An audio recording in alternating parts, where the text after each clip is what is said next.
Right, I've got the thumbs up from Jackson down the back. So we're getting ready to start. And good to see we've got some new faces in the auditorium today. Who was here yesterday? Can I have a show of hands? Oh, look at that. It was so good you came back for a second day. I like that. Now, for those of you who weren't here yesterday, we had a great speaker to cap off or round off the day for us. And it's the first time that we've actually had the executive director of Argonaut up here to do their presentation for them. So Argonaut's been really long-term supporters of what we do, and we're really, really pleased to have them on board again in 2022. But one of the things that David pointed out that I thought was really interesting, one of the standout from my point of view, was, do you remember he put up a slide, and on that slide he showed the top 10 performing stocks on the ASX 300. What was the interesting thing? What do you reckon was the interesting thing about that slide? Anyone else pick it? Out of that top 10, 5 of them weren't renewables, 3 of them were oil and gas, and 2 of them were coal. So that would say to all of us in the room that we're here to make a bit of money, aren't we? There is definitely a runway of opportunity for us before that net zero kicks in 2050 for us to make a bit of money. And we like the sound of that. As someone once said to me, you cannot, at this point in time, mine copper with wind. So let's see what we can do today to add to our portfolio. And we've got a big day. We've got 23 presentations up here on stage. So a bit to get through for my presenters that are in the room today. If you were here with Pete, Pete's a pretty genial sort of guy. I'm a bit more Madam Lash, despite the outfit. So I will be ringing the bell at 3 minutes, sticking my fingers up at 2 minutes. I'll be standing up at 1 minute, and I'll be walking very, very close to you.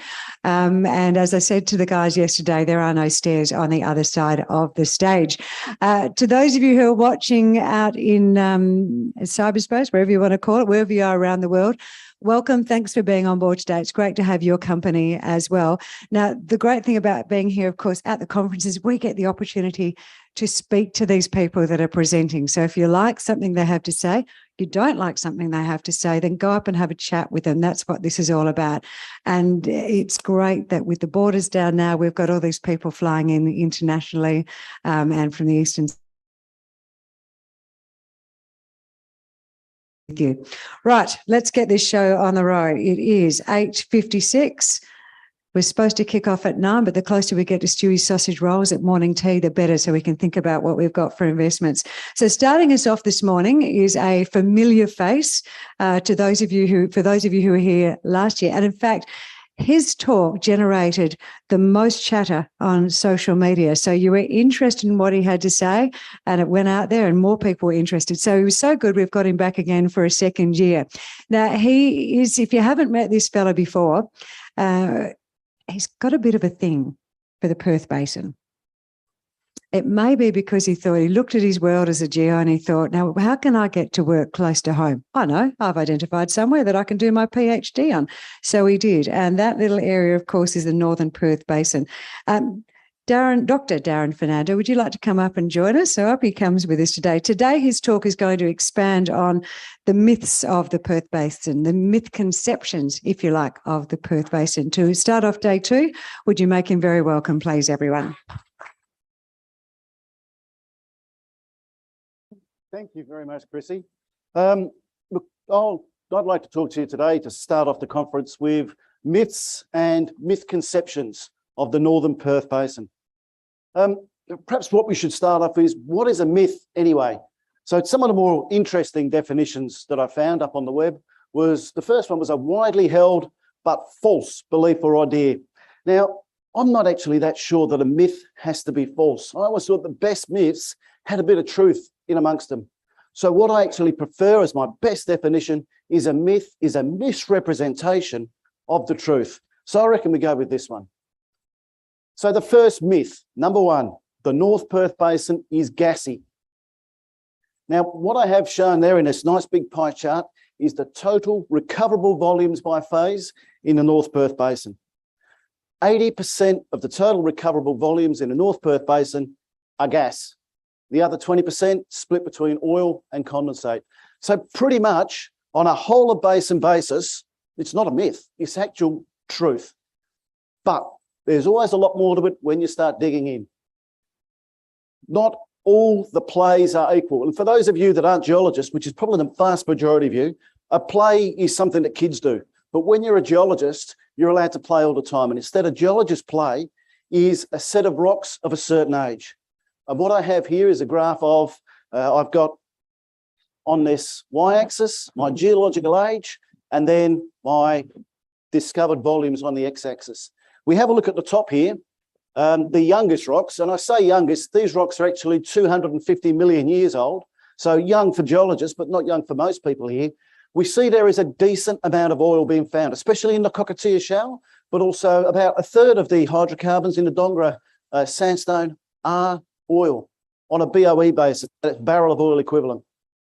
As we get older and older and get out to the kingier play, which I'm certain you'll hear a bit more about later on in some of today's talks.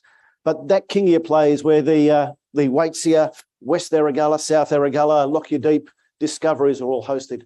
As we get deeper and deeper and older, around about this time, it's 290 million years old, it becomes more and more gas prone. So what we're seeing is chronological or time-based variations in the hydrocarbon phase. But what about spatial or geographic-based variations in the phase? So to have a look at that, I've drawn a line down the centre north-south of the North Perth Basin. It is following a feature called the Mountain Bridge Fault. And what we're going to do is have a look on the east side and then the west side. But first off, we've got to move away from this geographic Landsat view, and I want to bring us into the subsurface. So let's have a look at what the geology is like. So this is a view of the shape of the base of the Northern Perth Basin. And blue areas, hey, that was good. Blue areas here are where it's deep, or that's where the North Perth Basin is the thickest.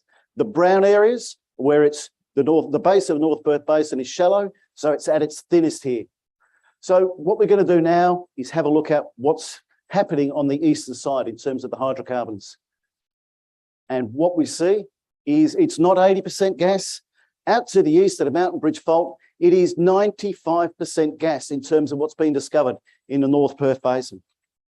And also, interestingly, the wells are quite deep, generally greater than 3,000 metres depth to reach these targets. So what happens when we go off to the west side? Are we still going to see these high levels of gas coming through there? No, what we actually start to see, the wells are generally shallower, generally less than 2,500 metres deep or 2.5 kilometres below sea level. But we now see an even split, roughly 50-50, between oil and gas on a barrel of oil equivalent basis on what has been discovered. So in terms of the first myth, that the North Perth Basin is gassy, on a whole of basin basis, it's not a myth, it's fact. There is far more discovered barrel of oil equivalent of gas than what there is of oil in the North Perth Basin. But it depends on where you look and also what play or when it was deposited, and you go through and have a look. There is definitely an opportunity for companies and investors. If you can find a company that's willing to head out west to chase oil, there is a great opportunity there. But if you're looking for gas, head east. The second myth, the Northern Perth Basin has run its race and there's nothing more to discover. Now, the North Perth Basin, for those that were listening to me last year, has got a history of resurgence of new plays coming through and then being drilled out, becoming mature, nothing more to be found, and then additional plays coming on that. So what we have here is in blue in the centre tracks, the Dongara and Wodgina formation plays. That's where the Dongara gas field and in the 2000s to 2008, Hovia, Jingamaya, Cliff Head, all of those wonderful little oil fields and small gas fields like Apium were discovered. And then from about 2008, no further discoveries in the Northern Perth Basin for the Dongara and Wodgina plays. But we have the discovery at Senecio 3, which found the Waitsia gas field, followed up by West Erregulla, Lockyer Deep, South Erregulla, these giant gas fields that recently been found.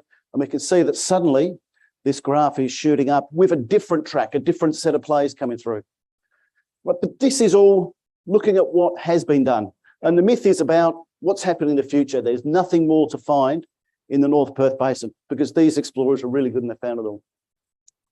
Well, the reality is, if we have a look at the identified prospects and leads, so features that are yet to be drilled, and plot those up as risked prospect and lead volumes on a million barrels of oil equivalent basis, there is over 400 million barrels of oil predicted to be found in the North Perth Basin on a risked basis. This indicates that the prospect and lead inventory in the North Perth Basin is far from exhausted. There is still a lot to be discovered in the North Perth Basin. But perhaps the real question is not whether or not the North Perth Basin has run its race, but where are the next discoveries going to be found in the North Perth Basin? So where I think the next discoveries are going to be found in the North Perth Basin is to the east, closer to the Darling Fault. We had the Lockyer Deep discovery that was made this time last year on the first day of the Good Oil Conference. That's heading closer and closer to the Darling Fault. And I think that's what we're going to find with these giant gas fields. They're going to move further and further across to the east. A really interesting one is the Jurassic gas and oil play. This has been tested. It was tested by Wapit in 1971, and it discovered, but it never really flowed well until recently, when Whalering number 5 flowed at a very high flow rate, and the whole Jurassic system, based on that rediscovery, needs to be re-explored systematically. There's a great opportunity there in the central part of the Northern Perth Basin. And finally, following on from my Go West theme for oil, we have the Waitsia play, the one that has got that really high flow rate. If you follow that, instead of being on the western side of the Mountain Bridge Fault, follow that, sorry, on the eastern side, follow that across to the west. There is a huge opportunity there to look for oil that flows at really good rates. So I think they are 3 areas where there's a lot of potential in the future in the North Perth Basin. A third myth, and I love this one, is that good porosity makes for a good flow rate. Now, in the North Perth Basin, there has been recently a lot of flow tests that have flowed at incredibly high rates. And I've got the top 5 flow rates here for the last decade. Coming in on 5th at 75 million standard cubic feet a day was Whalering 5. Just pipping it for 4th place at 78 million standard cubic feet a day was South Erregulla 1. In equal second, we have West Erregulla 3 and Waitsia 4, both doing 90 million standard cubic feet a day on a well test. And far and away, the winner of the North Perth Basin flow rate stakes is Lockyer Deep at 117 million standard cubic feet a day. But we need to keep this in perspective. The world record is held by Antelope number 2, which flowed at 705 million standard cubic feet a day in Papua New Guinea. But there is a bit of this, my flow rate is bigger than yours going on in the Perth Basin amongst the companies there, or at least so it seems. And that is quite possible. But there are also, in addition to that, some very good geological and engineering reasons for flowing at the maximum possible rate for these wells. Why is the flow rate important, and why do companies get so focused on it? Flow rate is a measure simply of how quickly our gas or oil could travel from our reservoir out to our wellbore and then up into our production facility. Here's an important point. Flow rate is not determined by porosity. Porosity is simply a measure of how much oil and gas the rock or the reservoir can store. Permeability is the measure of the flow rate. And it's this permeability which connects these pore spaces that is the key function in the rocks. I've got a little diagram here on my first image here of rocks. We've got little sand grains really tightly packed together, no pore space at all. We have a non-porous, non-permeable rock which has got no storage capacity and no flow capacity. In the middle, we can see the little blue pore spaces there, but they're isolated, they're not connected. So we have our porosity, we have the storage, but we have no flow rate because it's stored but cannot get out. Then we have our third example here to the right, the rocks that geologists love to find. We have nice large pore spaces, then they're all connected. We have great storage capacity and a really good opportunity for that hydrocarbon to flow from those rocks. So why is this permeability flow rate stuff so important to a company? Well, the higher the flow rate, Essentially, the fewer the number of wells you need to have producing on a field to get to your production facilities capacity. The fewer wells you have on a field, and when wells cost between $5 to $10 million a piece, the lower capital expenditure you need to make on that field to get to your facility flow rate, which means the lower the capital expenditure, the more profit your companies are making. So flow rate is important on the economics of an oil or gas field. And generally, high porosity reservoirs have high permeabilities, but this is not always the case. We can see here, this is our line of best fit on what is the relationship between porosity and permeability in the North Perth Basin. And while it's a line of best fit, not all of our points of porosity and permeability are sitting nicely on that. And I'll just quickly explain part of this graph. This green area here is good permeability, where the permeability is greater than 10 millidarcies. Millidarcy is just a measure of how fast the rocks flow. Then we have our orange area, which is between 1 to 10 millidarcies. We're starting to get into the ugly area where it flows, but not brilliant. And then we get into the bad area, less than 1 millidarcy of permeability. And remember how I was talking about porosity being the measurement that a lot of companies talk about. If we take just one of the numbers here, 11% porosity in the North Perth Basin, we find that our permeability range, the amount that it can flow for 11% porosity, ranges between 800 millidarcies to 0.2 of a millidarcy. So at 11% porosity, what we can have in terms of our flow rate could be the good, the bad, or the ugly. We cannot tell. So just from that one number, it's a little bit confusing. And this permeability is one of the key measurements to look for in ASX releases, not the porosity. And permeability is very often not reported. So just to conclude here, we've had a look at 3 myths on the North Perth Basin. The first is that the North Perth Basin is gassy. And it's true, it is gassy. But as I said before, it is a misrepresentation of the truth. The Northern Perth Basin is gassy in areas, but there are places where the Northern Perth Basin is oily. And if you're looking for oil, those are the places you want to be at. The second myth was it's not worth investing in North Perth Basin explorers anymore because it's all been found, and let's go and have a look at some other companies. That's not the truth. It's absolutely a myth. There is still a lot more potential in the companies that are exploring for hydrocarbons in the North Perth Basin to make large discoveries for many years to come. But the key is, it's not just going to be in today's hotspots. There are a lot of new areas that have got great potential for the future. The third myth, which I just talked about, was that a good porosity measured in the world means it will flow at great rates. Absolutely a misconception. Porosity doesn't drive flow rate. Permeability drives our flow rates. However, there is some correlation between permeability and porosity.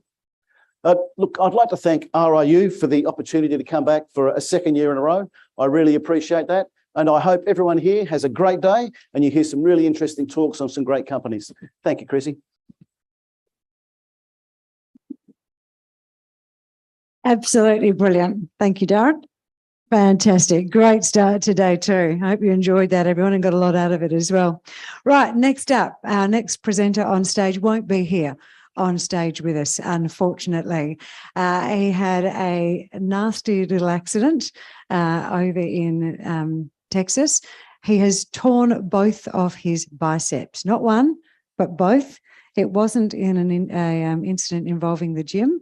You can go out and have a chat with his team members, Marie and Samantha, and find out more. But so determined was he to address you all today because Blackstone had actually organised, Black Mountain Energy, had actually organised his entire trip to WA. It's the first trip he's had here to check up on Valhalla for a couple of years since COVID started, around coming and chatting with you today. They were meeting with traditional owners. They were doing all sorts of wonderful things.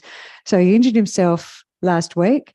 Before he went into surgery, he said, I really want to do this presentation. So without the assistance of a green whistle and with his jacket, he has done the presentation for you today. So he was really passionate about getting the information across to you personally. He is very confident that once you've seen it, you want to go outside and speak to Marie and Samantha to pose any more questions to you. So without any further ado, coming up on the screen, representing Black Mountain Energy today from Texas, Executive Chairman Rhett Bennett. Let's see how he goes.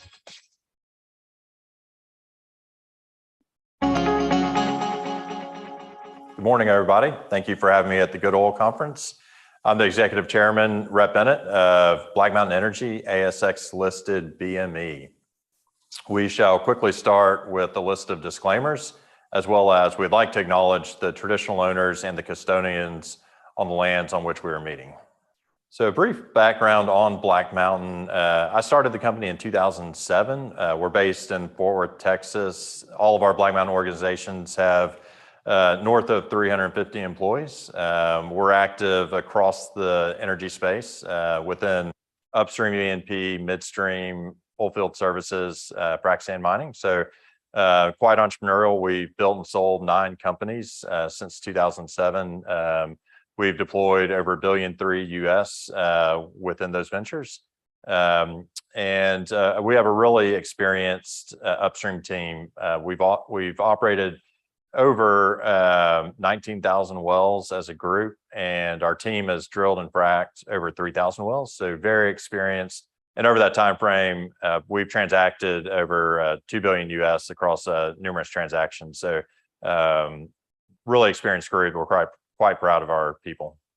A bit about our IPO fundraise on the ASX. We went out with a 40 million Aussie pre-money valuation, post-money 51 million Aussie. So we raised 11 million during the capital raise, of which we still have 8 million of cash balance. So really doing a good job being good stewards of capital as we progress the asset. We've got a wonderful board with great international shale expertise, private equity expertise, legal, operational background. So really a great board to provide guidance and help on the development of our Project Valhalla. On Project Valhalla, it's really a wonderful and differentiated asset within Australia with multiple pathways to commerciality. It's got a really strategic advantage of being in close proximity to numerous existing LNG facilities for international market access, as well as proximity to Western Australia domestic gas markets. We've got very supportive local stakeholders with our traditional owners, a relationship that we're very excited about. We've got export approval from the Western Australia government, which was a really key milestone for us in this past year. And it's a proven resource.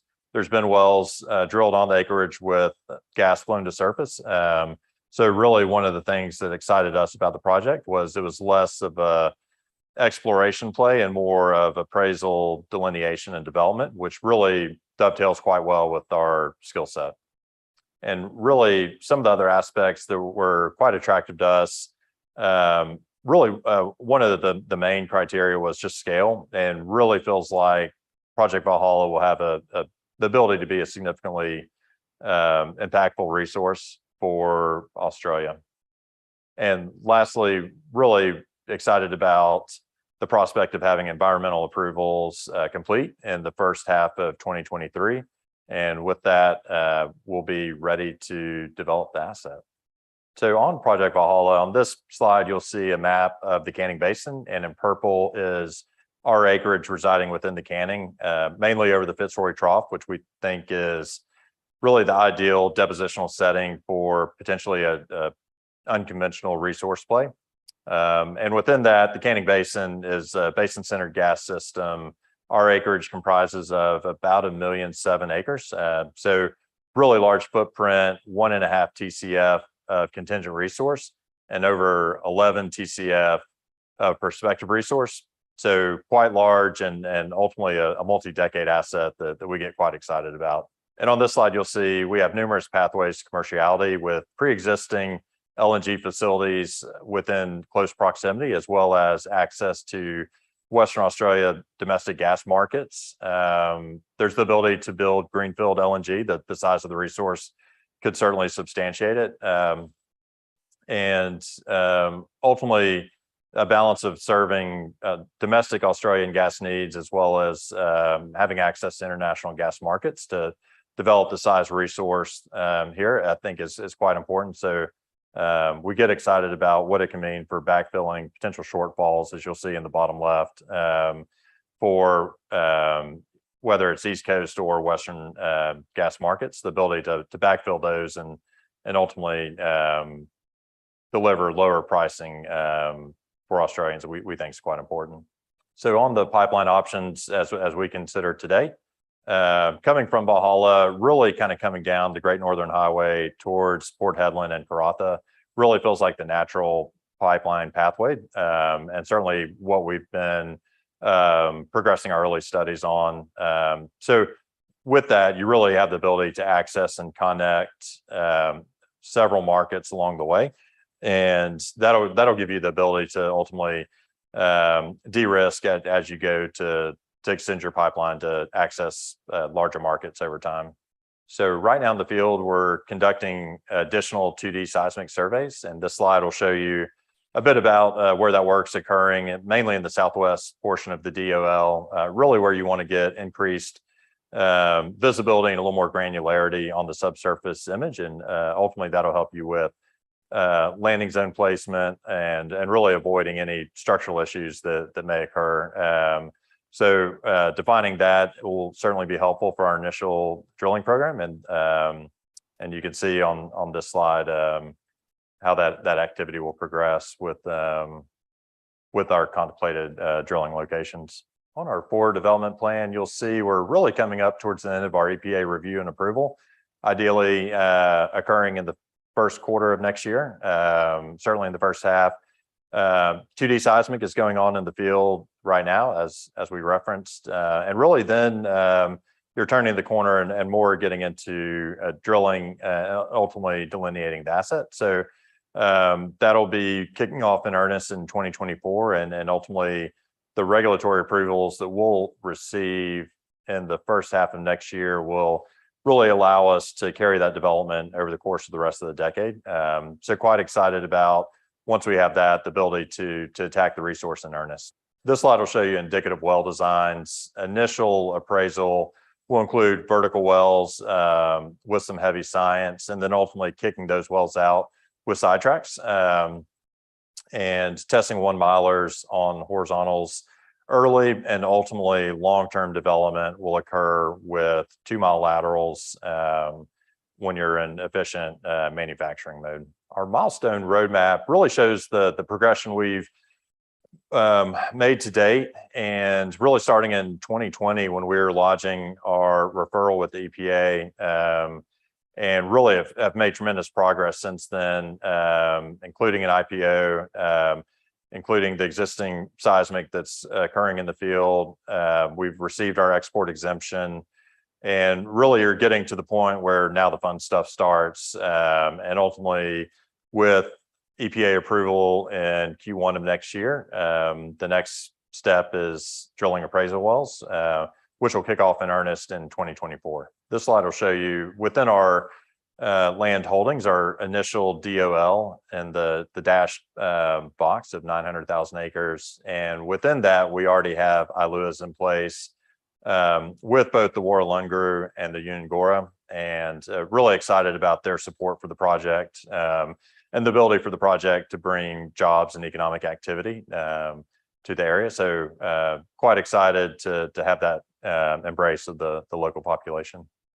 So in summary on Project Valhalla, it really feels like all the ingredients are there to have a world-class resource with the export exemption in hand, the ability to connect to both LNG and Western Australian gas markets, and really kind of having the right team to really exploit the assets with U.S. unconventional knowledge. It really feels like an asset that's on the precipice of really doing kind of wonderful things within Australian energy markets. So excited to lead the project and ultimately bring it into production. So we're excited about the size of the asset, the size of the prize, and ultimately think it'll be a globally relevant resource, both for Australia and international gas markets. It's a proven resource that has been drilled and flown gas to surface. And we're excited about putting our team on the asset for really pushing forward development of the asset and ultimately seeing it blossom into a great resource for Australians. Thank you all for having me here today. Wonderful to get a chance to present. Hope everybody's enjoying the conference, and we shall see you soon.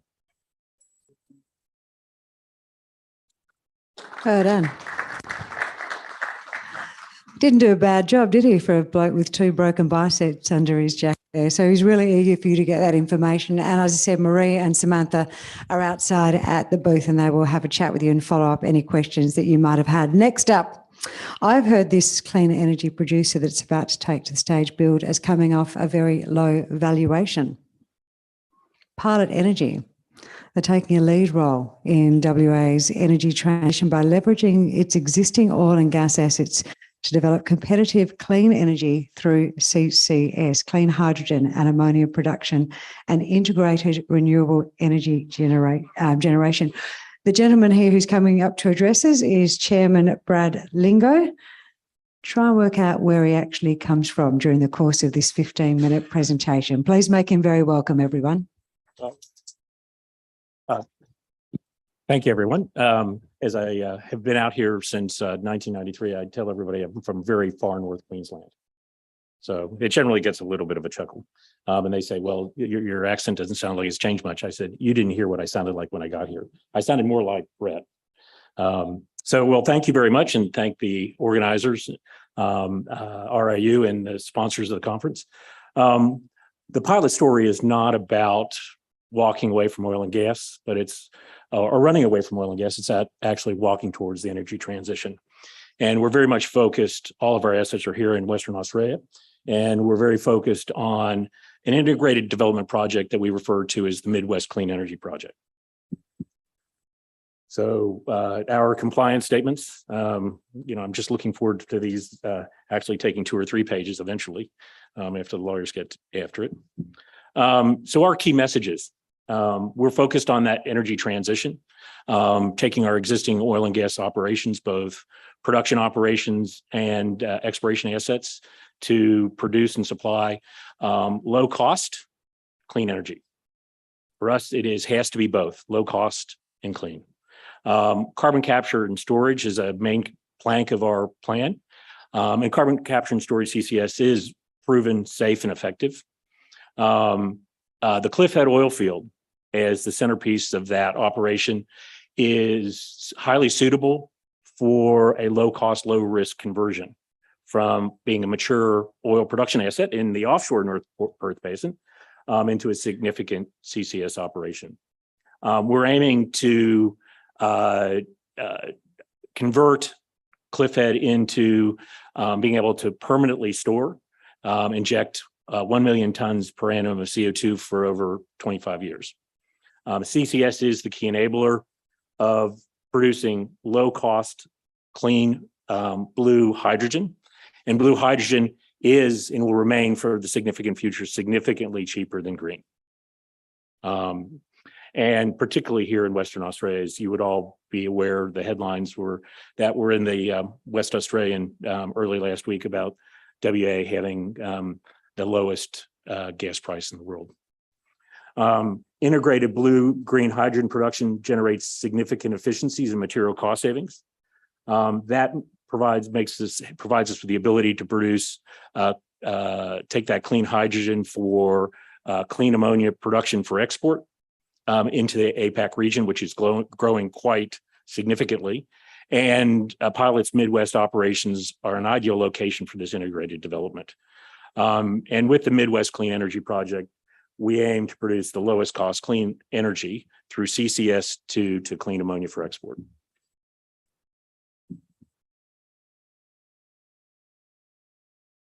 So that vision, it is a vision of not walking away, as I said, running away from oil and gas, but is that taking our current operations at Cliffhead in joint venture with our partner Triangle, and transitioning and transforming those first into carbon capture and storage, and then ultimately into that integrated hydrogen and ammonia production.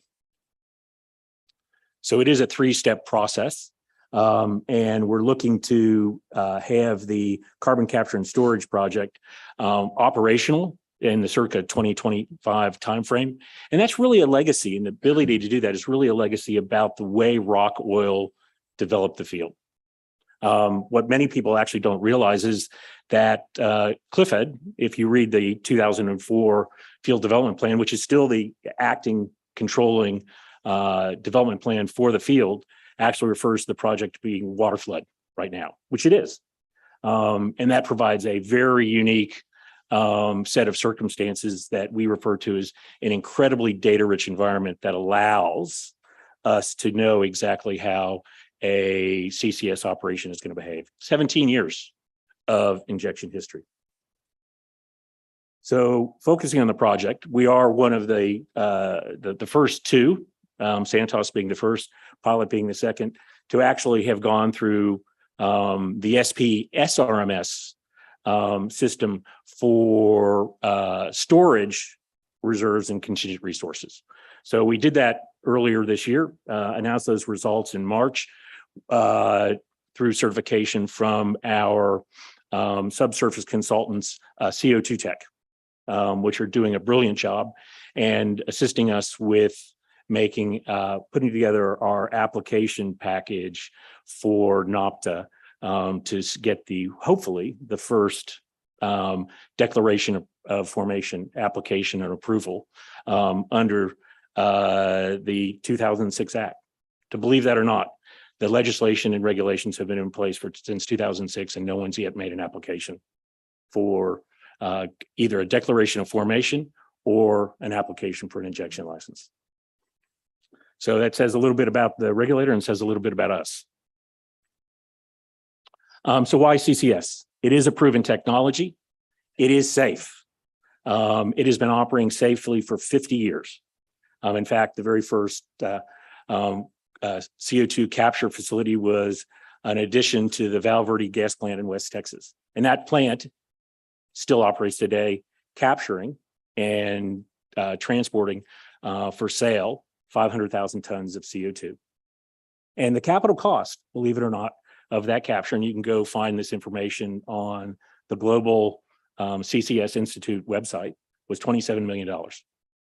So a little over $1 a ton for on a capital cost basis for that project. It is permanent.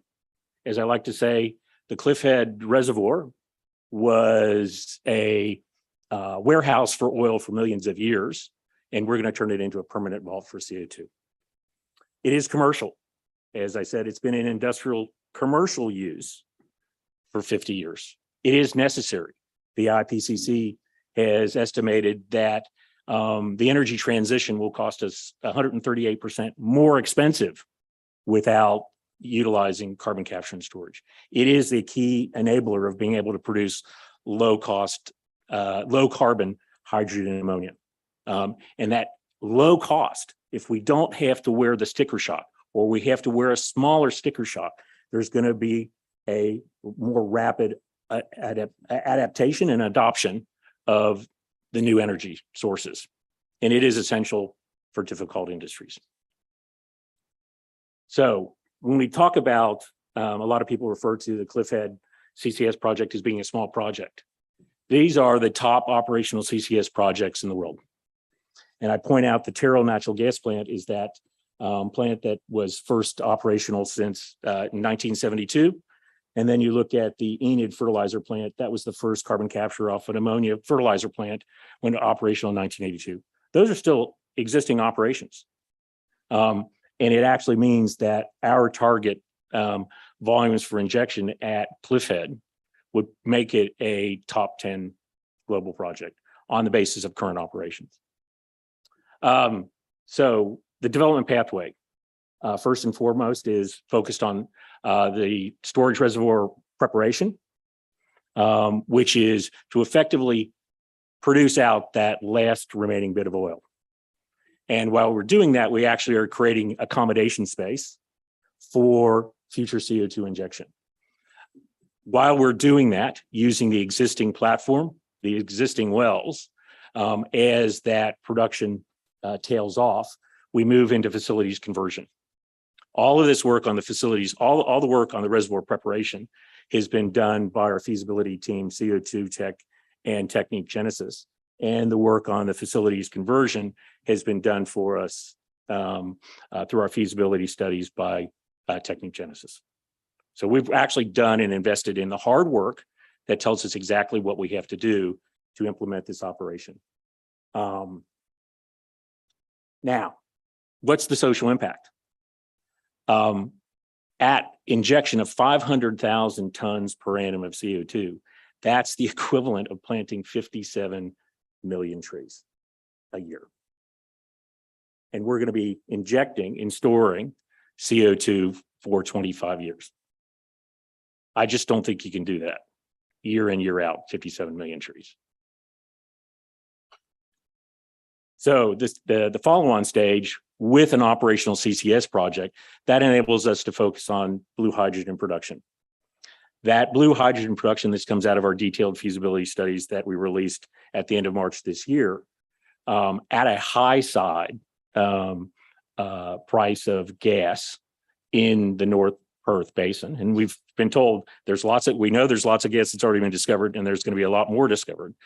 And these discoveries sit within 15 to 30 kilometers of our nominal project location. We're able to produce blue hydrogen at a cost of between $1.85 and $2.13 a kilo. That meets the Australian government's stretch target for hydrogen production in 2030. Now, why blue hydrogen? This statement out of Equinor came out of the ONS 2022 Trust Northern Seas Conference last week. And they're clearly going on the front foot as being a gas producer, one of the world's largest renewable energy generators, and a major developer of carbon capture and storage, and saying that in their estimation, that blue hydrogen will be the commanding source of hydrogen for the next 20 years. And that's at a higher gas price in the North Sea than we're talking about here in WA. Now, part of our ultimate plan is to also integrate into that overall hydrogen production facility renewables. And the enabling technology that brings the two together are the 8 Rivers clean AFC power and clean hydrogen production. But I'm going to speed up really quickly. That enables us to produce this very low cost ammonia. But the reason I'm speeding up is I want to show you our new video.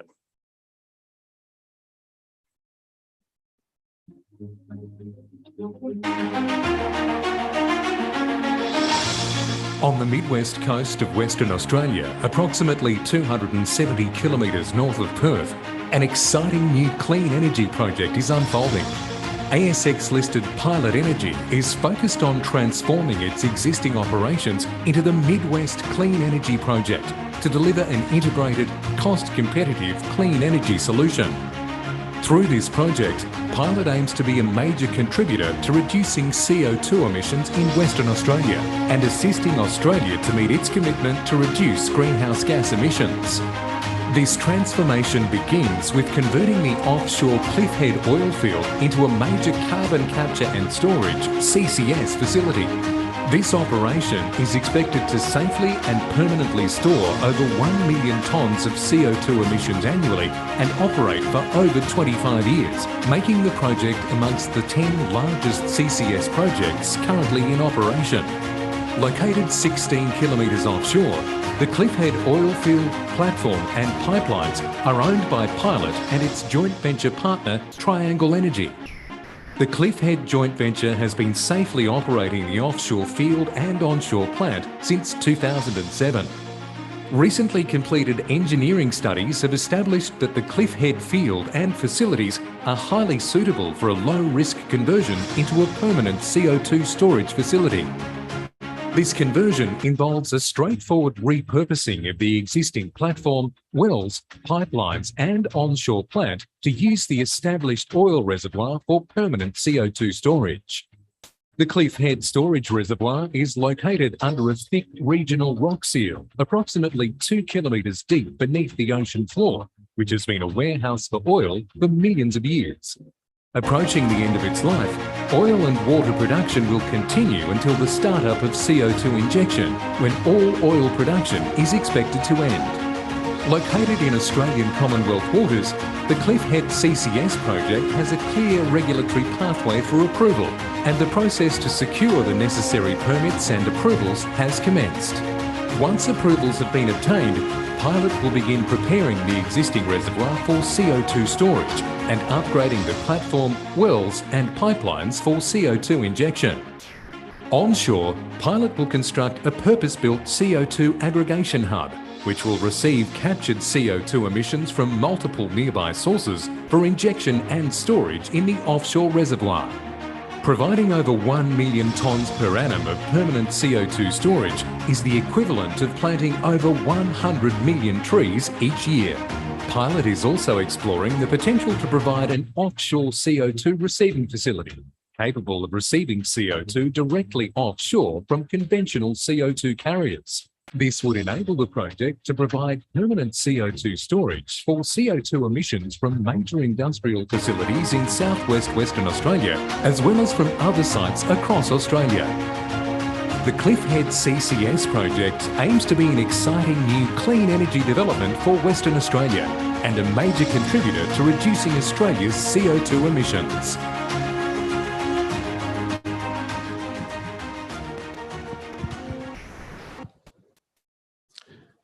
So I'll leave you with the key messages. You've heard this once before, and my time is up. Thank you very much. And we will have the video running out at the booth, and it is also available to be viewed off our company website. Thank you very much. Thanks, Brad. Cheers. Great presentation. Right. Well, did any of you make a little bit of money about a decade ago with a company called Nido? Do you remember Nido Petroleum? Anyone here? No, yeah, oh, good. Yes. Fantastic. You would have perhaps laid down a few nice bottles of Grange with your earnings from that one, I would say. This fellow here may be able to help recreate that moment for you and create something special for the rest of us, because Sacgasco is resurrecting Nido, giving us the chance to potentially make some money. This man is the managing director. His name is Gary Jeffery. Would you please make him very welcome, everyone? Thanks, Chrissy, and I couldn't have said it better. Welcome to another Good Oil conference, and thanks for the opportunity to present this morning. Sacgasco's strategy is unwaveringly in putting shareholders' funds into the ground in pursuit of energy to support the world's quest for a better quality of life. This is totally dependent on ready availability of energy. Sacgasco is of the view that oil and gas will be needed to provide reliable and necessary energy for the world's people for decades to come. In addition, I am optimistic and fundamentally of the view that higher oil and gas prices are inevitable in the short to medium term. I also believe that many governments should review their decarbonisation strategies decarbonisation-based energy strategies in light of the lessons learned from reliance on a global supply chain for energy and the consequent impact of geopolitical incidents like Ukraine and Russia. None of these lessons are new. The oil crises resulting from Middle East supply disruptions are only 40 years old. Unfortunately, world governments have a propensity to ignore those lessons in the pursuit of popularity and getting themselves re-elected. This slide gives you a succinct overview of Sacgasco and our areas of operation. North America, oil in Canada, natural gas in California, with a closer to home continuance of the Nido story, chasing oil and natural gas in the Philippines, where our first 2 wells will be drilled early next year.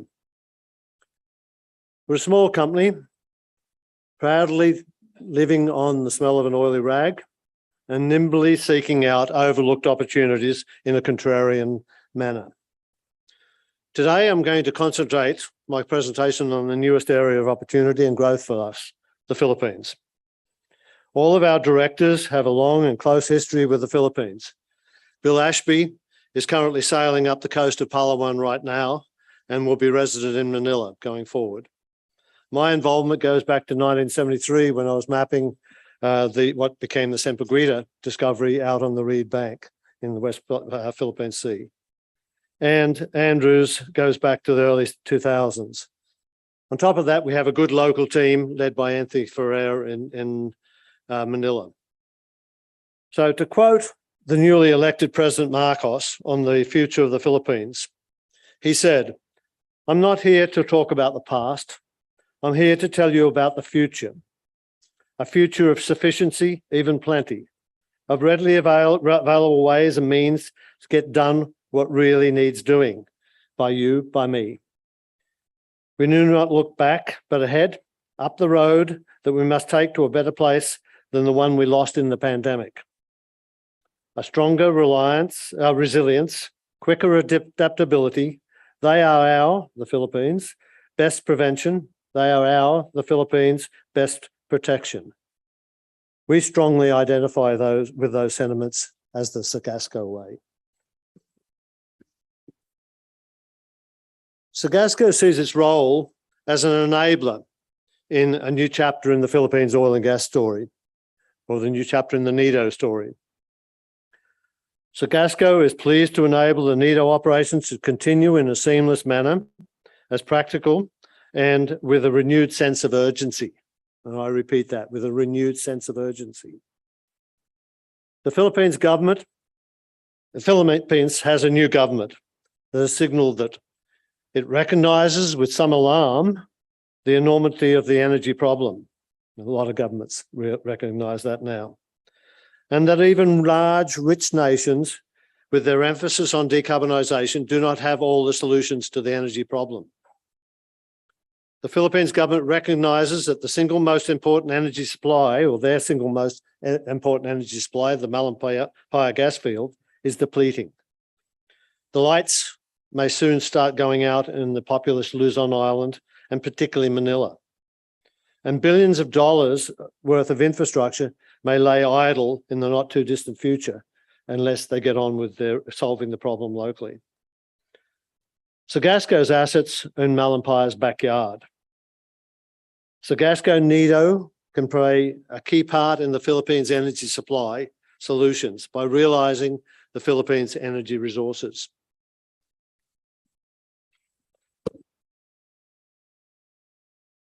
The Philippines is a net energy importer, despite its relatively low per person consumption levels relative to its Southeast Asian neighbours.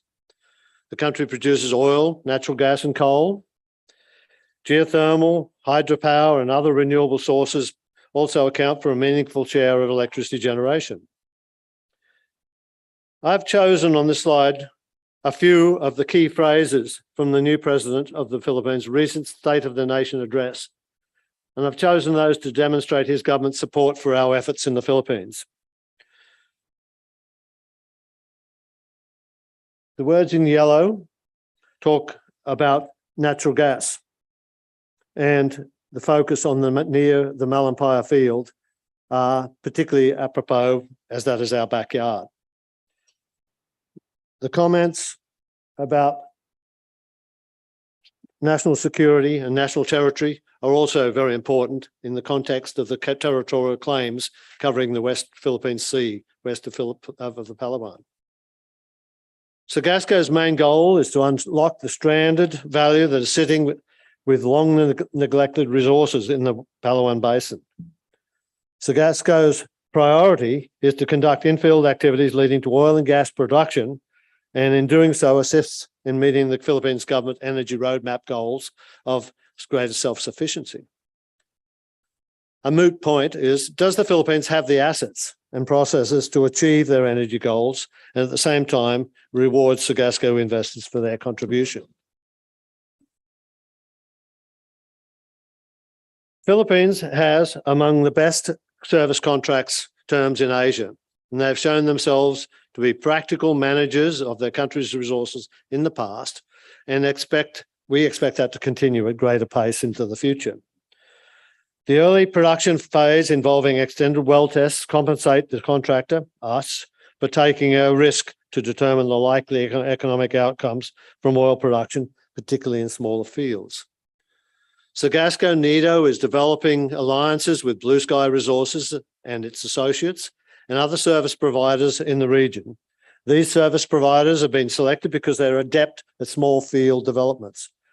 We are doing this in order to increase our chance of successfully redeveloping older remnant oil resources and reserves like at Cadlau and West Lenapakan. This in turn will put Sacgasco and its partners in a great position to drill and develop adjacent prospects like Nandino and East Cadlau. This diagram illustrates some of those opportunities. Our focus for earliest drilling are Cadlau and Nandino. We have previously published a lot of details on these opportunities, and those details are available for review via the ASX platform and our website. And come talk to me if you want to hear more about them. Today, I will limit my observations to independently reviewed resources.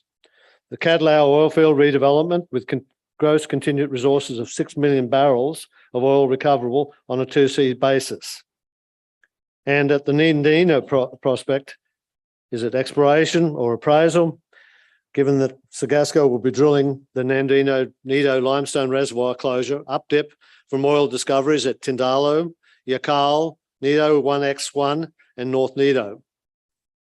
These ones down in here. The assessed prospective resources in Nandino are 27 million recoverable barrels of oil on a mean basis. Opportunities also exist at West Lenapakan A and B for redevelopment of West Lenapakan A and new development of West Lenapakan B. I will allow you to chase up the Cadlau and Nandino and other details offline, and now move on to the oil and gas elephant country in SC58. Nido Service Contract 58 covers a massive area and exhibits huge potential for oil and gas. Independent third-party assessments published by Nido in the past have identified billions of barrels of oil and gas and oil equivalent in natural gas as prospective resources in and around SC58. These resources are mapped in multiple prospects with up to 4 or more vertically stacked potential sandstone and limestone reservoirs in structural and stratigraphic closures akin to those that have been prolifically productive offshore West Borneo. It behooves the Philippines government to clarify the terms of access to SC58 and similar areas of prospectivity if the Philippines are to move towards self-sufficiency in oil and gas derived energy. We again take encouragement from the new president's sentiments on sovereignty so clearly expressed in the recent State of the Nation address, which we saw earlier on. To labour the point a little, I've enlarged the area around the depleting Malampire gas field to clearly demonstrate that Sacgasco Nido assets are in the present Malampire focus area. Our huge Baldinia prospect is just 40 kilometres west of Malampire facilities and the start of the gas pipeline, which is currently underutilised and becoming more so, to Manila. Each of the teal blobs and the are very on this SC58 are very prospective prospects in SC58. So let's wrap this up with my elevator pitch. Sacgasco could be an important part of an investor's portfolio. We provide upside in the Philippines, where there has been a historical discovery rate of 45% offshore the Palawan, and the targets are pretty shallow. Then there are the planned upcoming wells and extended well tests at Cadlau and Nandino, not to forget about the other 5 discovered oil fields and associated follow-on prospects, all on 3D seismic.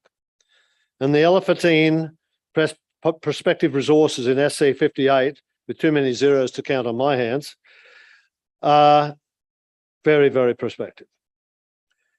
These are underpinned by cash flow from Sacgasco's 450 barrels of oil equivalent per day of oil and gas production, 86% of which is oil in Alberta, Canada, and we have proved and probable reserves of 2.4 million BOE, predominantly oil in Canada as well. So Sacgasco is currently operating in an environment of opportunity, courtesy of higher, fundamentally driven oil and gas price regimes. Moreover, we have the diversification without having too many projects to be distracted. So if you want to know more, come see me. I'm going to close with a short video of our weapon of choice to prove up the Philippines oil and gas resources. The services of the deep venture drill ship have been procured through the efforts of joint venturer Blue Sky Resources. The DP2 deep drill ship Deep Venture is being prepared in Vung Tau, Vietnam, for drilling in action in the Philippines. The drill ship provides flexibility for Philippines operations in that can drill in water depths ranging from 80 to 150 meters and all the way up to 1,300 and even greater with the addition of some riser. And that gives it a lot of flexibility for our assets, which range across those water depths. Blue Sky is Sacgasco's like-minded operator in Canada, our joint venture participant in the Philippines, and SGC's second largest and substantial, as of yesterday, shareholder. You cannot get much more aligned than that if you want to seek blue skies in the oil and gas business.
Thank you.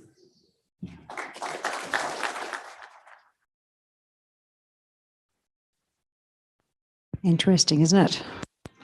Could mean something for us.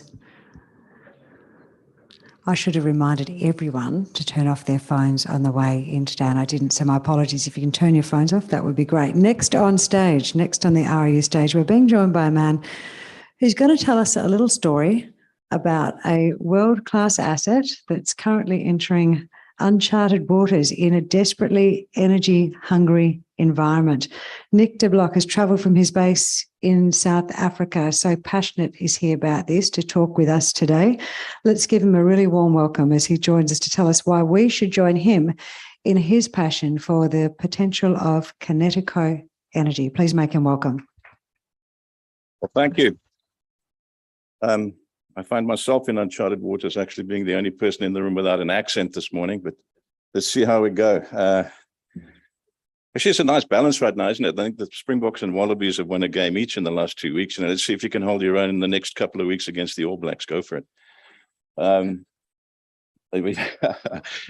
Let's put some context on what we're doing, and where we're from and why this is so. So the term exciting can be used quite flippantly these days, but I think, what we've got going here is more like a cardio exercise. there's a monopoly electricity supply commission in South Africa called Eskom, who've been really poorly managed in the past couple of decades in terms of maintenance and replacement. And there's a lot of it that's falling over. Supply is in short demand, great demand and short supply. And we have what's called load shedding down there, which is a planned sort of rolling blackout where you can get, without power, multiple hours, multiple times a day, it gets that bad. Renewables are being asked to man up. We've got a lot of wind and solar energy to the tune of about 7,000 megawatts in South Africa. But at their very, very best, when they're asked to man up and take a position and participate in the solution, the best they've been able to give us, the very best, is about 1.4 or so, say 20% of their installed capacity. So it's going to be a while before that becomes a substantial solution as well. The only onshore gas supplied into the South African context right now is out of Mozambique, the Pandi Temani fields, supplying Sasol in Secunda, who I'll speak a little bit more about them shortly because they're a major part of our story. But in a year or two, look, they've been producing from those fields there for about 3 decades now, and that's old for a gas field. They're about to peak over and decline. They know that. They are sniffing around the entire sub-region to replace that resource. And this graph here I'm showing is from the government themselves. Their prediction of the need for gas over the next few years. In a decade or so, it could easily be up by about 400% versus today. It's massive. Most of it naturally in the power spectrum, but all of them, vehicular, thermal industry, etc. They're all set to raise their requirements from gas. This is a little bit of a comparison chart. Now, we've been called world class, and I think this drives the statement. 4.92C at the moment. TCF, that's a number that's going to grow, by the way. When I show you our map shortly, I'll explain why. There's a big chunk of about 2,300 square kilometers to add to our existing about 4,500 square kilometers under rights that we're going to be adding. And the resource within that part of our acreage is going to jump that number up to, you pick a number, I'm not going to tell you. The comparatives are down there for good reason. Just to show eventually, when I come to another slide in a couple of slides time, why we believe we are valuably undervalued right now. It explains why it's a very, very good time to climb in. Good. Right, this is where we are. If you look at this map, our assets under license are in here. This entire region here, ER 320, 2,383 square kilometers is under application. Once that's added, we're going to have pretty much close to 7,000 square kilometers under rights. I've looked it up, trust me, it's bigger than 36 countries on the planet. It's almost a full 10% of the Mpumalanga province that we have under rights at the moment. To give you some context as well, geographically, Johannesburg's up here. Not working too well, but and Durban down this side, if you like, Mozambique over that side. We have 30 holes in the ground right now, 23 core wells, 7 pilot production wells. And every single one of them has cut gas. I don't know how many of you guys out there know of other companies with 100% strike rate. There's a great coconut shy going on. Every time we sink a hole in the ground, right across our acreage, we're finding gas. There's a heck of a lot of it down there. Recently, we drilled a 3-well program to add to 2 existing wells called the Korhan cluster in honor of the blue Korhan. I'm an environmentalist. I like birds. And the blue Korhan I'm honoring with this cluster of wells in terms of nomenclature. And we've confirmed some good commercial rates out of that. We had 1 well that's not yet commercial. It's fixable, maybe with some slant drilling. But it's enough to drive a gas to power project, a small one, which I'll explain shortly. The second last point there, to spud in September, yesterday, as I left here, I got the approval from PASA, the Petroleum Agency, the regulator, to drill a core hole right next to the Majuba power station, which is about there, within about 4.5 kilometers of Majuba. In fact, they approved 2 sites, so we can choose. We've got our sights on one of them at the moment. Now, the last point there, the IDC, the Industrial Development Corporation, this is institutional money. This is the government's investment body, all right? So this is the government showing their confidence and their interest in what we're doing. We've already formed an SPV. We have main shareholder agreements signed up. Everything's in place. And these guys are going to participate in approximately 20 wells-ish. This is, more or less what we expect to produce the ring-fenced scope for this SPV. And they have the ability to participate in about another 60, 80 wells or so as we go forward. The government has more recently, right from the top, right from the president's office through the ministry, added a lot of gas to their commentary, their narrative when they talk about energy in South Africa. Look, they've had to. They've been so coal-centric for various reasons. And every time they talk about energy now, they talk about a mix that includes a lot of gas. We have an independent power producers office now, the IPP. They recently put out a document for comment that allows 3,000 megawatts of power to add to a previous 3,000 megawatts that they asked for a few years ago through the RIPP. And this is all very exciting for us, of course. They've also allowed municipalities to procure their own gas, their own energy, sorry. Cape Town started, Johannesburg is following. At the end of October, a lot of people are answering RFQs to supply municipalities with power. And we've had a knock on the door for 100 megawatts, bang, and I was like, dude, this is, you're talking about 300-400 wells here. The guy didn't even blink. He said, how much do you want? These people, the market is coming to us and they are offering to put skin in the game. We're probably going to drill a lot of wells with other people's money. It's kind of good. The market penetration goes on. I've mentioned power. Power is a no-brainer. Our partners at Vutomi are going to be bringing a generator to site. We're going to start small, just a proof of concept. We're first going to prove that our gas can drive their generator. Then we're going to link it to the grid. We're going to do just 1 megawatt, okay? This is proof of concept. It's not a business, but we'll build it up from there. I'll be drilling more approved wells that we have sites for in that same area, increase the cluster, increase the gas flow, take it up to 5 megawatts. You're starting a business around about then. All right, but if you can do a megawatt with 3 or 4 wells, it's a mental scalability concept, isn't it? What can you do with 300 or 400 or 3,000 or 4,000? That's the way it's going to develop.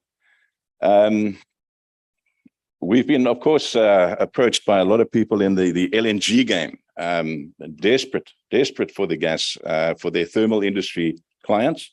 They brought the market to us.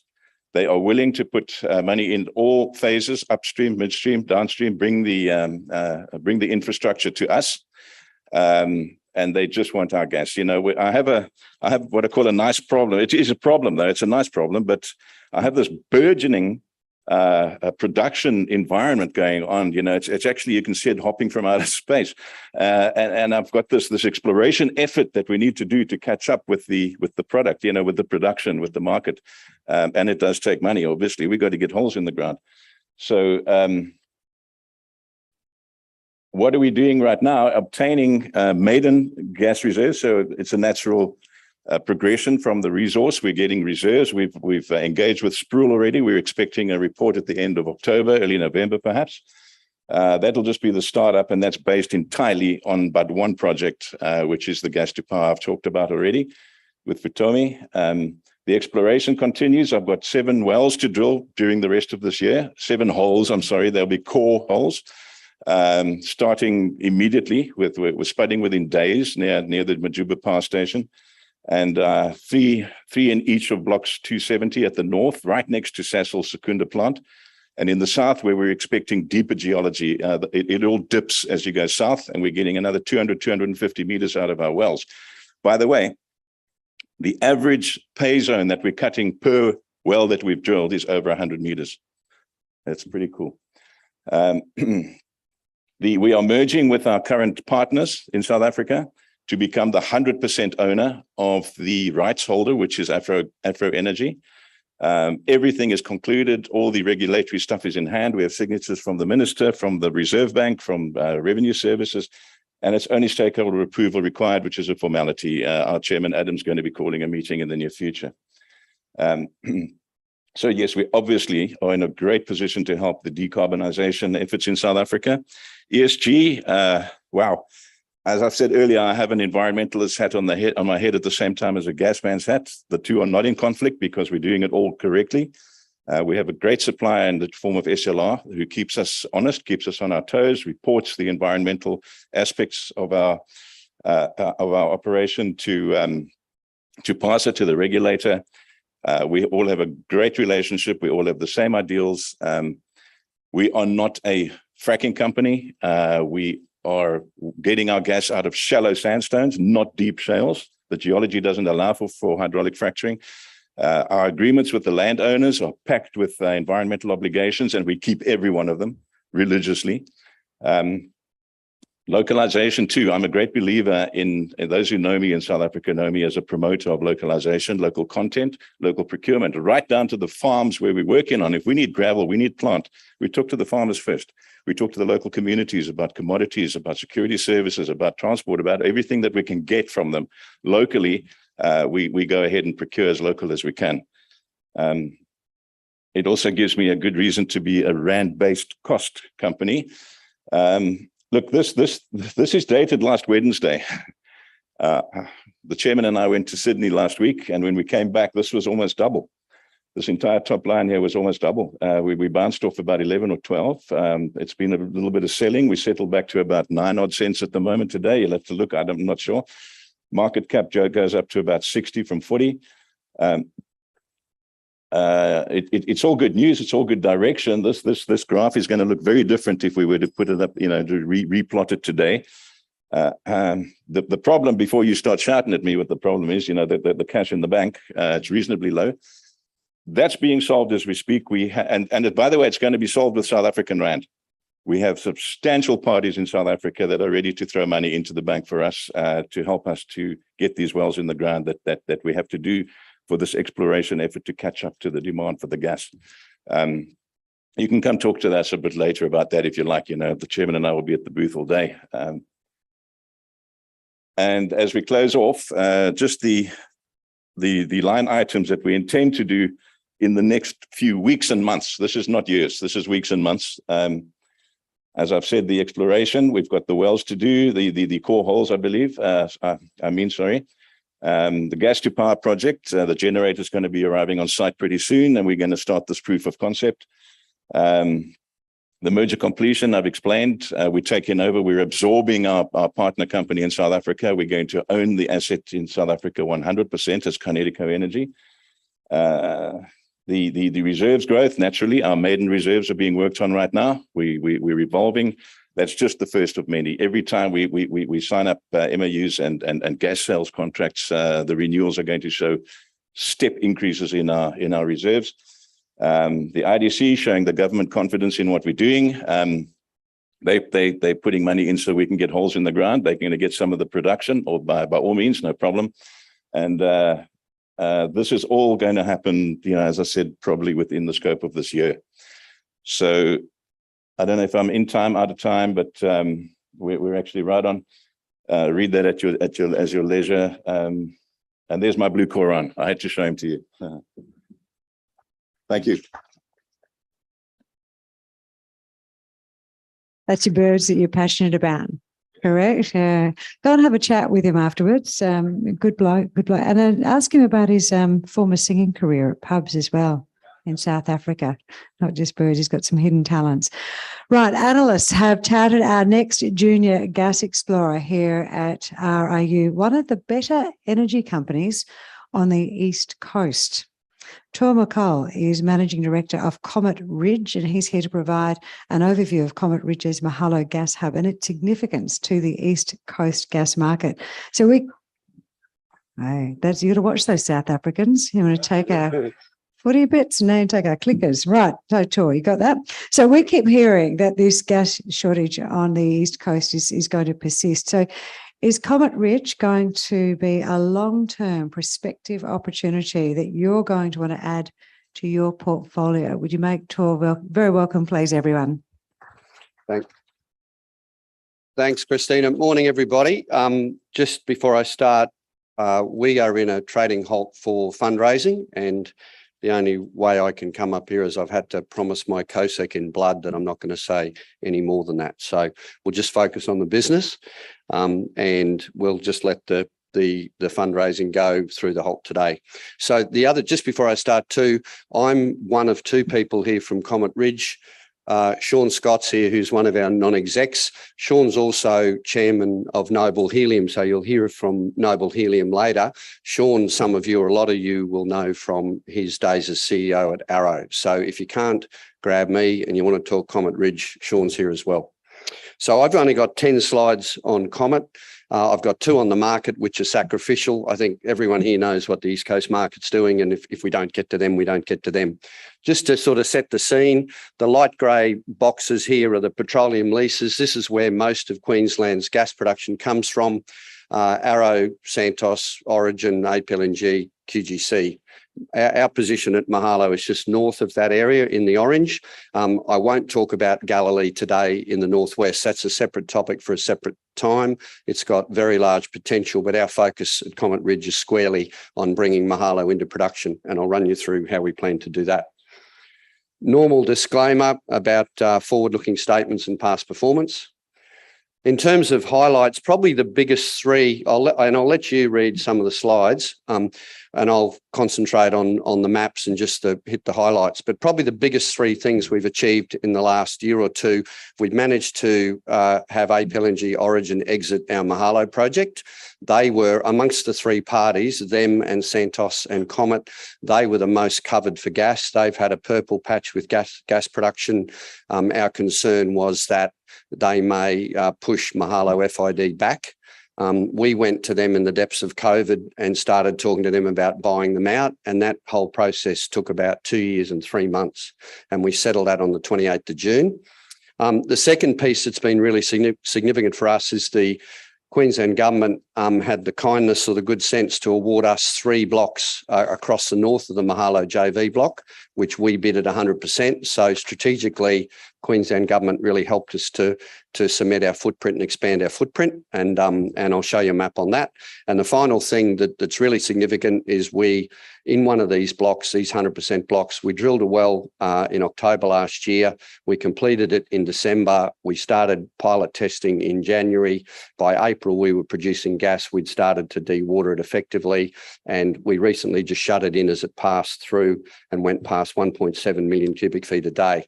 And I'll show you a slide on that as well. So in terms of corporate overview, this is a Monday slide, 22.5 cents. Yesterday, we closed 24.5 cents. And as I said today, we've halted. The debt piece of that is probably the most interesting. We put a loan, a debt facility in place last year with Pure Asset Management that was warrants backed. We drew down 6.5 of that last year, 3.5 this year, so that's 10. The other 13 is actually from Santos. So as part of this APLNG transaction, we were able to get Santos to loan us $13 million for that. That gives Santos an option to take some of that equity that we got, the 30% that we got from Origin APLNG, and Santos have until 28th of December to do that. And in this gas market, we fully expect them to exercise their option. Once Santos do, 5 million of that debt goes away, because 5 million of that is their allocated share, if you like, of the acquisition price. In terms of project overview, the map on the right is the Mahalo hub area. So the southern part of it, the funny shaped square box with the 2-tone grey, is the original JV block. Comet Ridge has been in there for a long time. We've been 40%, Santos 30%, and Origin rolled their share into APLNG a few years ago. So that's partly owned by Origin, Conoco and Sinopec. So we've had a really good quality asset. We've had a joint venture that from the outside looking in looked blocked. And so what we've been able to do is negotiate with Origin APLNG for the price of $20 million for 12 million upfront and 8 trailing. We've been able to buy them out to take those reserves onto our books, and we paid 25 cents a gigajoule for those reserves. So we think it's probably the best East Coast gas deal that's happened for a long time. And we're able to set that price in 2020 before the market went silly over the last 12 months or so. So we now have, on top of that, our last 3 block wins we've been able to win, and they're those 3 big areas across to the north. ATP 2048, 61 and 63. So in addition to about 989 square kilometres of Mahalo JV block, we now have another 885 square kilometres of 100%. Santos has an unfirm option to enter 2 of those blocks. So as part of our transaction, I'll run you through, Santos has a firm option to increase into Mahalo up to 43% and an unfirm option yet to be negotiated to be done at commercial terms with Comet for entry into the northern blocks. It's an exciting piece of acreage. It's 240 kilometres just to the west of Gladstone.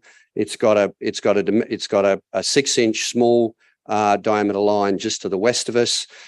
Denison Gas owns that. We're talking to Denison Gas about pipeline access, and we believe we can get a quick 10 or 12 terajoules a day away into that purple line to the west. It's also got Santos's GLNG line, and it's got Gemina's 12-inch domestic line into Gladstone, 65 k's to the south, which is the same sort of distance that Ian Davies and the Senex team tied in with their Atlas project. So it's got a good address. It's in Queensland, which is really open for business for gas and has been for the last 60 years. And so we're very excited to be a big part of this. Right now, the equity lays or sits largely with us. We're 100% across the north. We're 70% in the southern part with Santos at 30. And once Santos, we believe, exercise their option, we'll drop down to 57%. So we've got a big footprint over this area. In terms of the path to production, I've mentioned there just in the top line, the hub, what we call a Mahalo hub, is the JV part with Santos, 100% blocks to the north. This area will become a big production area that's significant for East Coast. We've already got 266 gross PJs of 2P booked in the JV block. We've done nothing yet in terms of booking. Not that we haven't done the work. We haven't landed the booking yet on the 2P, 3P reserves in that northern block to the northwest, but we expect that over the next several weeks. So that'll be our first booking up into the 100% blocks. And even the 266 and in the southern part and the JV block is worth 60 TJs for about a dozen years. We're targeting those new reserves very soon. We've had Queensland government approval. We've got 2 environmental approvals and Queensland government approval to develop the southern part. And we've got an engaged and experienced operator with Santos. And as I mentioned, we're looking at commercialising in a short timetable to the west at a small flow rate. And then the plan with Santos is to work into a bigger project where we put a bigger plant in the centre and we drain gas into the centre and export from the centre. In terms of the easiest way to look at certified 2P and 3P is in the bar graph. As it stands right now, probably the most interesting one is the one on the left because that's the 2P and that's what a customer will sign up to buy. So beside that, 3P and then we get 1C, 2C, 3C.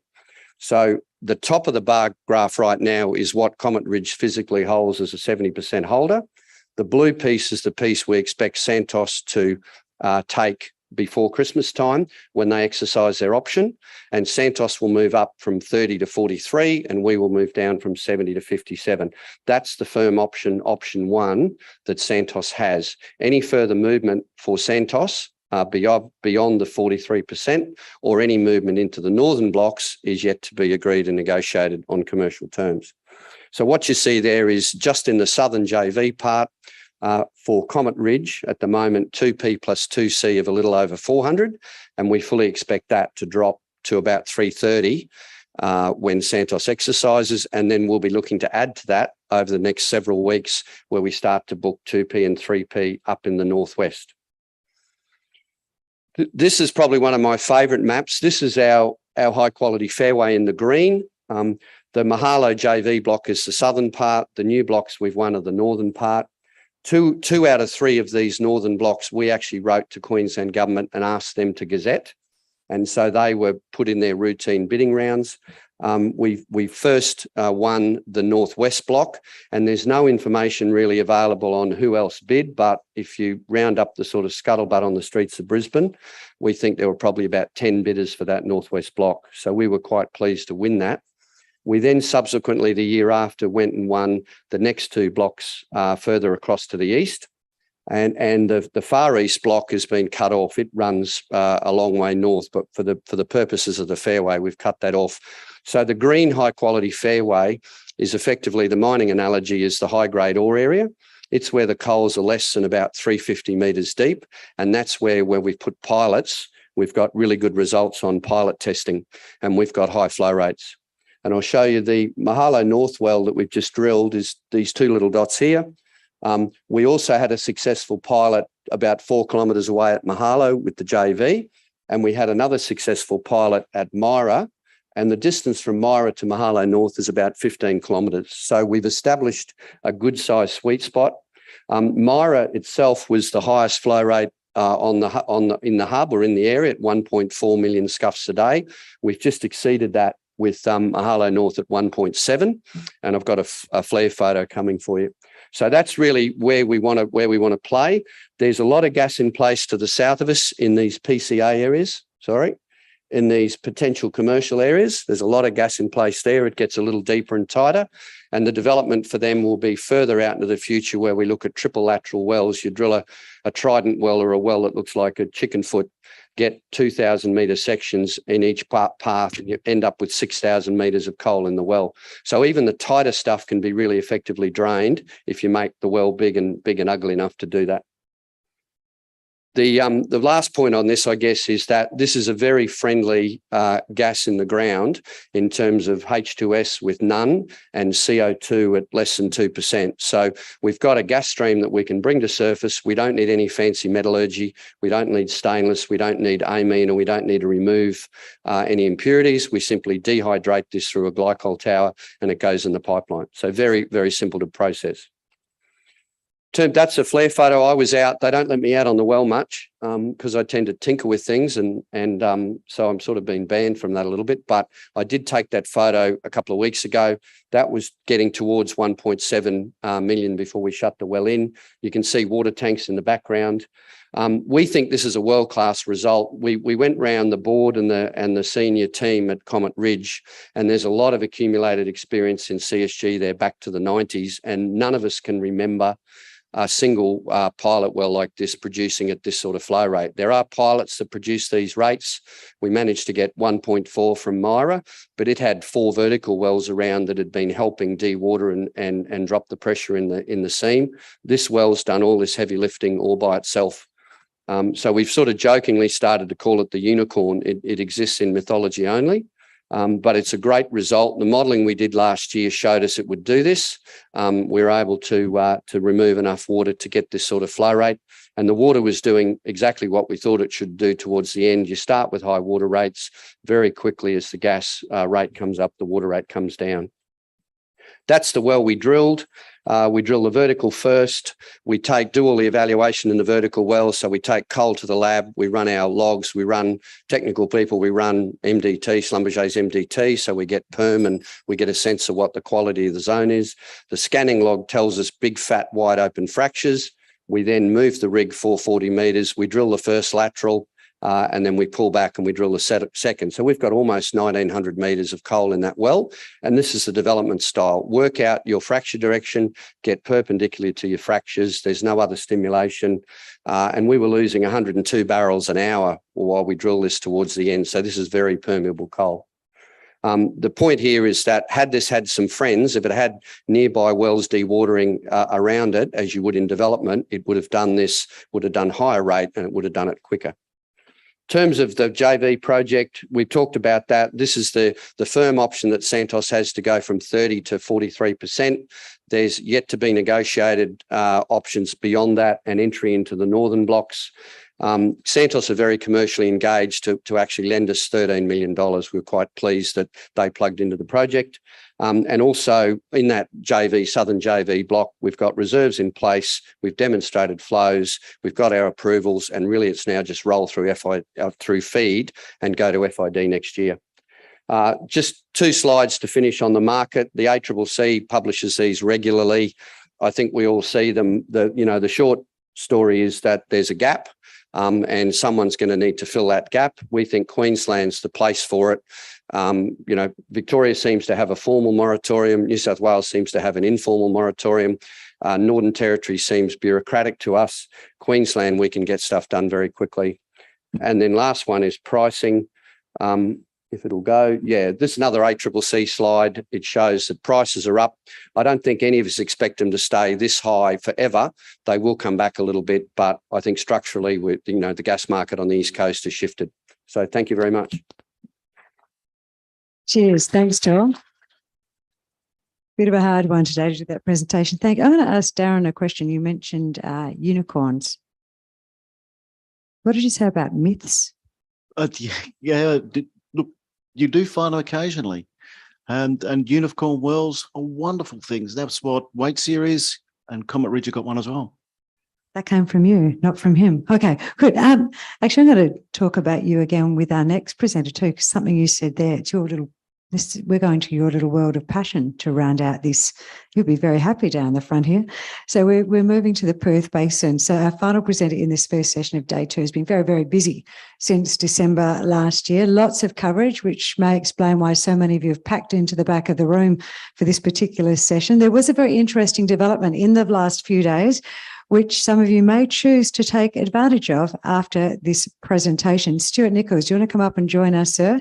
He is joining us in his capacity as CEO and MD of Strike Energy Ltd, which is a $600 million ASX 300 gas fertiliser and renewables developer in your favourite basin, Dr. Ferdinando, the Perth Basin.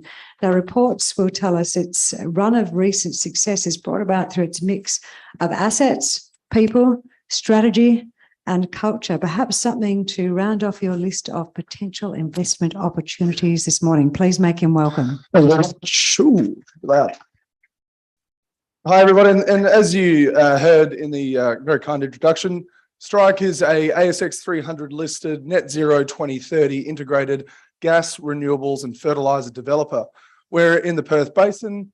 We are taking our enormous natural gas endowment and we're taking that as far down the value chain as we can, through down to fertiliser, where we're accessing global gas pricing and a global gas market. But we've got here through the back of about 4 years of very hard work in the Perth Basin, where we put together 7 consecutive successful exploration and appraisal wells that have made 4 gas discoveries. We've got 4 gas fields with contingent resources and reserves booked across that. We've taken FID on our first development at Walyering. We'll be in cash flows next year. We'll be looking to take FID on a $3.5 billion fertiliser plant at the end of next year. And as we move into the next couple of years from there, we'll be growing our cash flows in the domestic gas business. Strike is ultimately looking to be producing about 15% of WA's domestic gas by the end of 2025. And also by 2027, we'll be producing about $1.2 billion worth of fertiliser every year. So it's a pretty exciting journey that we've come from and one that we're going through. And I think what you can do is you can take the track record of success of high degree difficulty situations that my management team and the board of Strike have put together and been able to navigate and look at our path forward. Yes, it is a complex one. It is one that is difficult, but it's a team that is showing exactly that they're capable of being able to make that transition. We are a business that effectively has built a strategy off a very large gas position in the Perth Basin. We're sitting on 3,500 square kilometres of prime acreage across 2 different plays, the Permian play in the north and the Jurassic play in the south. We have 4 gas discoveries between West Erregulla, South Erregulla, Ocean Hill and Walyering. We've got 1 that's in FID. We've got another one that's coming through, and our gas resources and reserves at South Erregulla are on their way to unlocking the FID at Project Tabor. It is a very integrated story, and that's because we are in a state that currently has an export ban for onshore gas in Western Australia. So there's a lot of method in the madness of going down the degree of difficulty for Project Tabor, but I'll take you a little bit through that later on. And then last but not least, we've also acquired 100% of the geothermal rights over the existing geothermal rights over the Perth Basin. And that's because we can take our core skills of mapping subsurface environments and putting holes and stuff, and we can actually see a point in time in the latter part of this decade where we're using those skills to develop synchronous dispatchable renewable energy into the grid, where the state is looking to exit coal-fired power and ultimately decarbonise themselves towards their own net zero commitment. But really the core of the value of the company sits in an area we call Greater Erregulla, where Strike is operator across all of its own permits. We've had, as I said before, a really great run of success there, and you can see the well results between West Erregulla 2 to 5 and then South Erregulla 1, where we made 2 gas discoveries, where there is another gas discovery that will be flow tested in the next week or so in the Wodgina horizon. But this is a region that is showing that it is incredibly consistent, that that the net pay is consistent, that the results of the wells, the productivity of the wells are really, really good. This is gas that can compete with Qatar, Russia, and America. This is gas that has a lifting cost of about 20 cents a gigajoule, and ultimately a full development cost of a bit over 50 cents a gigajoule. And that makes for a very interesting resource base to underpin value-added manufacturing here in Western Australia. When we look at the existing results of our wells and what we've currently got on the books, Strike is one of the largest reserve holders in the Perth Basin. And within, after we complete the independent certification of the South Erregulla gas discoveries and book our 2P and 2C resources there, I'm confident Strike is on track to be the largest reserve holder in the Perth Basin, which is a really exciting place to be. And it shows the results of the hard work that the company has put down over a period of really low activity in our industry. When 2020 and the headwinds of COVID came in, Strike lent into those. We put a rig on long-term contract. We continued to drill through the downturn, and we're coming back out into an environment where gas pricing is on the rise, where the access to undeveloped reserves is low, with a very large reserve base as a result of that decision to put that rig on a long-term contract and drill up a lot of our portfolio. But what you can also see is the upside in our resources. We have a 360 BCF of independently certified 2C resources at Ocean Hill, which has gone through a higher degree of certainty coming off the back of the success of the Walyering appraisal wells. And when we look at what that means in terms of the last major transaction that occurred in the basin, which was the acquisition of AWE by Mitsui in 2018, gas pricing was around $3.70. They've had $1.20 a gigajoule for in-ground 2P and 58 cents a gigajoule for 2P 2C. We translate that into a gas environment that we see today, where the gas price is on the rise to about a spot price close to about $6, term pricing closer to $8. And that means that in-ground gas is currently worth about $2 a gigajoule for reserves and about just under $1 for 2P 2C. Good news for us is we're headed towards cash flow. And I think one of the art of running a little small business like this over the 5.5 years that I've been the CEO at Strike is getting it to its maiden cash flows. And we're very fortunate that we have had a good amount of success at the Walyering gas field. Discovered in 1971, it's only taken 52 years for the appropriate amount of appraisal to occur here, where the success at Walyering 5, a well that flowed at 75 million standard cubic feet a day with 8 barrels of condensate per million standard cubic feet, followed up by Walyering 6, another 35 million standard cubic feet with around 10 barrels per million standard cubic feet of condensate. It's only $14 million to bring this guy online because it sits adjacent to the Parmelia gas pipeline, where Wappet was successful in the 1971 with the Walyering 1 well, and they diverted the pipeline directly to it. So we're very fortunate. We don't have a big offshore field or a complex, deep, sour field that's requiring Strike to go on that difficult journey from developer or explorer to developer to producer. We have literally some wells that we can almost hook directly up to the pipeline. There is no impurities in this gas stream. It's incredibly cheap. It'll be one of the highest yielding, highest IRR gas projects developed in Australia of all time, because because gas pricing is so high and the cost of the development is so low. $14.4 million gross to bring it online. Strike 55% an operator, so $7.9 million our share. Wells already in the ground. Pretty exciting place to be at this point, at this juncture.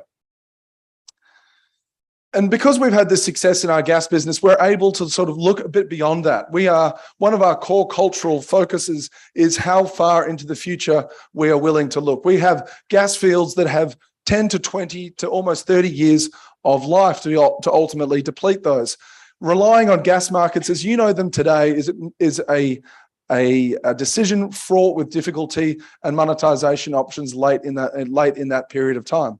By linking our energy to food through the manufacturing of fertilizers, we will institutionalize ourselves here in Australia, and particularly in Western Australia, as a key deliverer of a core commodity that ultimately underpins the population, and that is nitrogen-based fertilizer. Effectively, it's solid gas. 70% of the cost of a ton of urea is linked to its natural gas.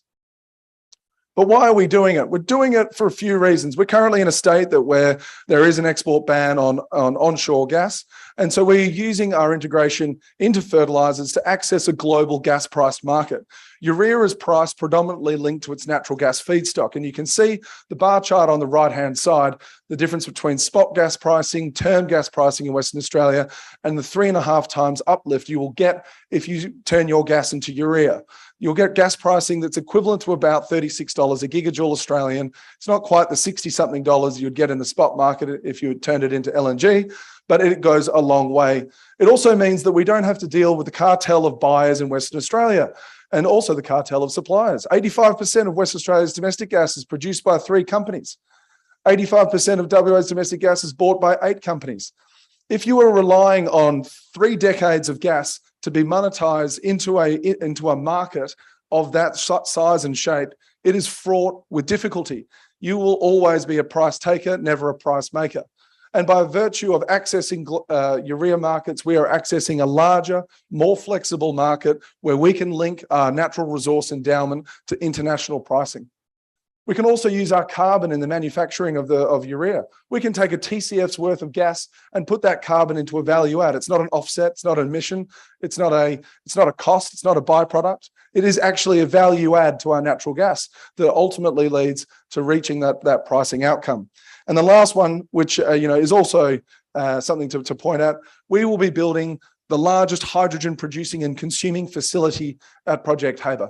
It will produce and consume around 840,000 tons of ammonia, which is 140,000 tons per annum of hydrogen. That means that we are building a piece of infrastructure using our natural gas endowment today that can be decarbonised over the next coming decades as green hydrogen becomes more technically and commercially feasible. But we'll be making our hydrogen at 50 cents a kilogram, not at $8 a kilogram. So, we're in a really great place between now and then. Just a little bit about urea markets. Australia is an enormous urea consumer based on our sandy soils. Urea is the primary way of getting nitrogen into our soils. It's the lowest carbon, lowest cost way of putting nitrogen into crops in Australia. We're a big cropping nation. Over the last 12 months between 2020 and 2021, urea consumption grew in Australia by about 20%. And that's because we got some good weather across the East Coast and the West Coast. In the last 12 months, I expect to see another similar 20% growth in urea consumption in Australia, because not only have we had another good year of weather, but we've also got the increase in grain and canola pricing that we've been seeing as a result of the impacts in Europe.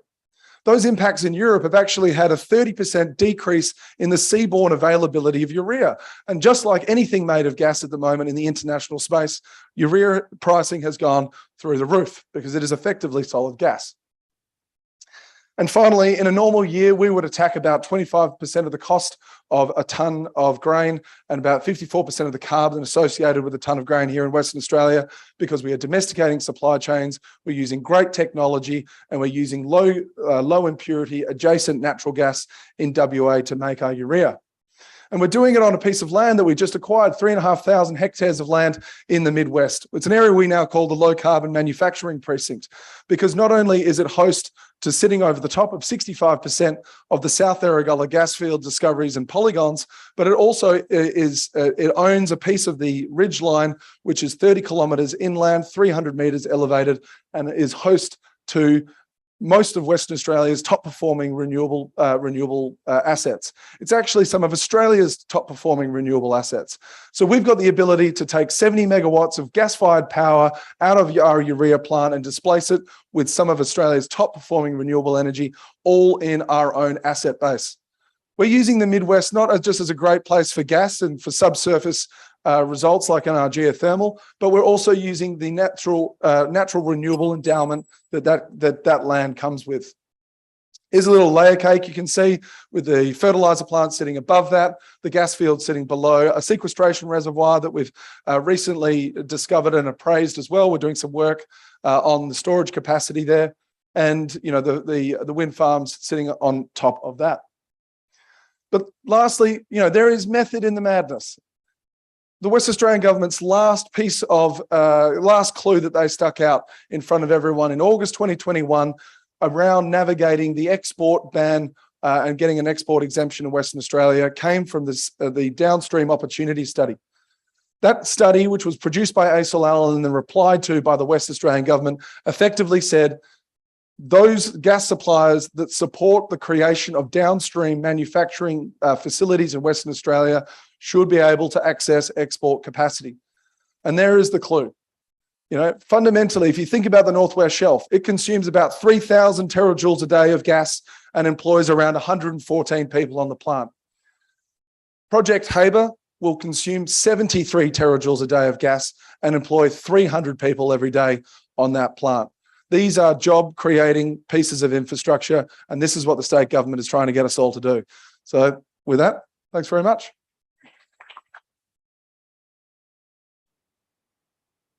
I did not mean to stand up and stop you so abruptly then, sir. That was very interesting, and obviously a room full of people hanging on to every word. Darren, did you want to say any little comments there? Nothing? No, he's saying, get away from me, Christina, get away from me. Okay, so it's up to you to make your decisions based on that information that our presenter has given us. We're going to take a break for morning tea. I'll ring the bell, grab you all back in here. Next session has got that presenter that Argonaut said they were investing in, so make sure you're in the room for that one. Cheers.